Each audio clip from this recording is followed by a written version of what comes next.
Dəmir azlığına bağlı olan anemiya ən çox soruşulan suallardandır. Ən çox 6-12 yaş arasındakı uşaqlarda və yeniyetməlik çağındakı uşaqlarda rastlamış oluruq.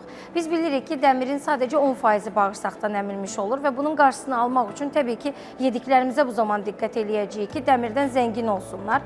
Dəmir azlığına bağlı anemiyalar kimlərdə görə bilərik?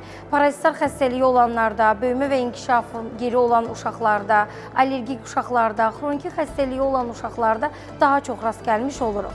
Dəmir azlığına bağlı hansı şikayətlərlə qarşımıza gəlir uşaqlarımız? İştahsızlıqla gəlir, yorğunluqla gəlir, tez-tez xəstələnmə şikayətləri ilə gəlirlər, ağız ətrafında quruluq, çatlaqlar, dırnaqlarda qurumalarla, qırılmalarla, saçların tökülməsi ilə, böyümə və inkişafın geri qalması ilə, eyni zamanda südəmər dövrdə analarımızın ən çox qorxduğu, doktor bu uşaq ağlayır və ağladığı sırada səsi də getmiş olur. Mən bundan çox narahatam deyərək panik şəkildə bizə müraciət eləmiş olurlar.